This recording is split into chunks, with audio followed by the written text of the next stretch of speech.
Guys, this is why Bitcoin exists, and it's not to save you. Bitcoin exists to protect fiat. Fiat exists to trap you. Together they guard only money they can't confiscate through inflation, regulation, or digital switches. Physical gold and silver is in your possession. This isn't conspiracy, it's uncomfortable, and that is the slipping through your fingers of the masses, unfortunately. So all global reserve currencies die. History shows that the last 94 years on average before being replaced. Portugal 80 years, Spain 110 years, France 95 years, Britain 105 years. So Spain was 110 years, 1530 through 1640. The Netherlands 80 years, 1640 through 1720. 95 years for France, 1720 and 1850. And 105 years, 1850 through 1920. The US dollar became the world's reserve currency in 1944 under the Bretton Woods Agreement, when other major currencies pegged to the dollar and the dollar pegged to gold. That was 81 years ago. We are now deep into the final stretch of a historical reserve currency cycle. The fiat era is already in overtime. Fiat currencies last even less, just 27 to 35 years on average. The current regime began on August 15th, 1971, when Nixon closed the gold window. That was 54 years ago. Those in power knew the track is running out. Debt is unsustainable. Inflation is set to go parabolic. When confidence in the fiat slips, collapse accelerates exponentially. When have we seen this? Myanmar, Germany, 1921 to 1923, Zimbabwe into 2000s, and Venezuela into 2010s. When fiat is lost, people flee to real stores of value, gold and silver, and that's where things get interesting. Central banks are not buying Bitcoin. While the public debates crypto, central banks have been quietly buying gold. Since 2010, net buyers of physical gold. Since 2022, 1,100 plus tons have purchased, the most since records began in 1950. 2025 is emerging markets leading the charge. If Bitcoin were truly the future of money, why would the world's most powerful financial institutions be hoarding the oldest form instead? That is because gold and silver remain the true hedge against fiat collapse, and because they understand Bitcoin's real purpose, which is to expose in the sections ahead. The problem they face, the solution they offer. As trust in the system began to erode after the 2008 financial crisis, gold and silver kept climbing. Central planners faced the serious problem. So how do they keep control over money creation when the public is losing faith? The fiat regime depends on two pillars: maintaining fiat in unbacked currency and eliminating every viable tangible alternative. For decades, they kept precious metals under control through paper market manipulation. Suppressed prices slowed the stampede into gold and silver, but after 2008 cracks began to form and the dam threatened to burst, they needed a new decoy, something that the public would believe that even better than gold, something shinier, something that looked like freedom but kept control in their hands, a distraction to buy the dying monetary system, just a little more. So the Trojan horse liquidity trap is Bitcoin. If you know that Bitcoin and cryptocurrency is a Trojan horse and a liquidity trap for years.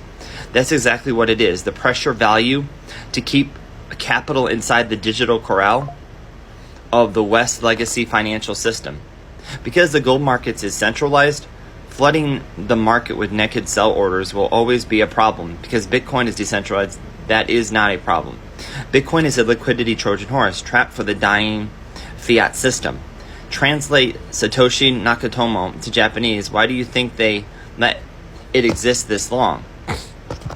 Instead of citizens fleeing to gold and silver, decentralized money, you can hold it in the hand. The public enticed into a new asset that exists entirely in cyberspace, lured by over-pumped up gains.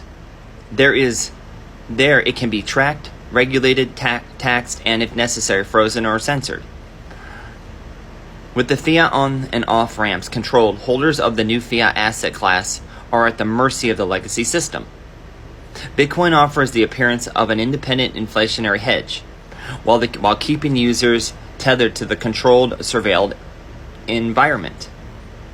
And just to seal the psychological link, its logo glitters like the very metal it seeks to replace. The 2017 handoff, how Bitcoin was altered. So think about this. In the early days, Bitcoin aligned closer to the original white paper version and ended in 2017. Bitcoin Core's direction shifted under MIT Media Lab's Joshi into those funding sources, including Jeffrey Epstein's network.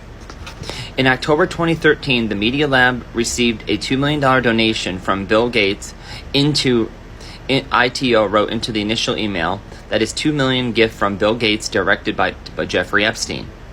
Cohen replaced for a gift purpose. We will not be mentioned Jeffrey Epstein names as the impetus for this gift. SegWit and the artificial selling limits ensure Bitcoin would remain slow, expensive, and dependent on second layers, locking into the very system it was meant to disrupt. The name stayed, the design was nurtured, and the gift became exorbitant. So, in the coming monetary system transition, greed will be weaponized. Bitcoin is being fattened for the slaughter.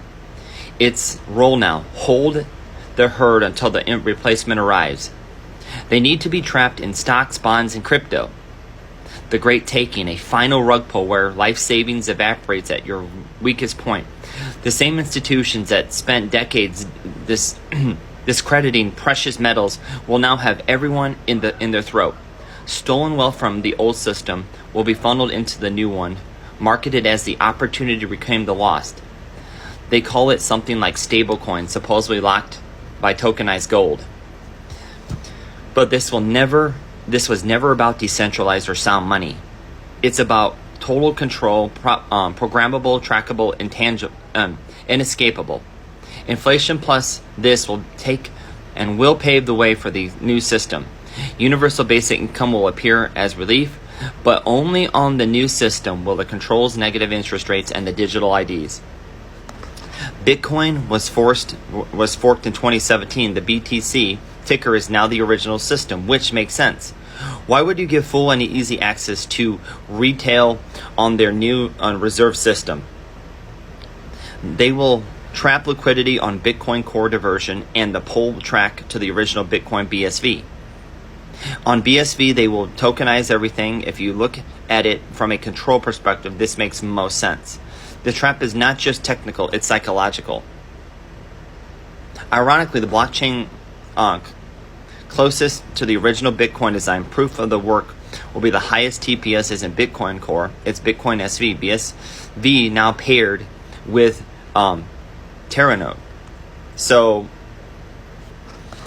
the etymology is telling Terra equals Earth, Nod equals bind, and // Terranode was formerly called the Daimon, an intelligent demon system designed to blind the earth, in which words a system built to enslave, not liberate. Enter the Dragon Revolution. In biblical terms, BSV embodies the dragon of the Book of Revelation, global power and ready. Here the dragon empowers the beast system, which is often interpreted as global centralized monetary political control. The beast that I saw was like a leopard. Its feet were like a bear, and its mouth like the lion's mouth. And the dragon gave its power and his throne and great authority. Revelations 12:9. This confirms that the dragon's identity as the ultimate adversary, temporarily restrained before judgment.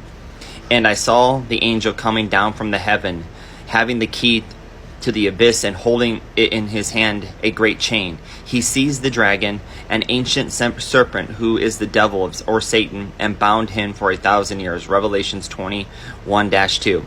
Behind the tech geek facade, the facade of the great chain blockchain, lurks Aben, the destroyer, the angel of the abyss. They had a king and an angel of the abyss. The name Hebrew is Abaddon, and in Greek Abalon, which is destroyer. Revelations 9:11. So let me know what you all think. Please like, subscribe, and share. And as always, stay safe, keep stacking, keep watch, and keep prepping. God bless.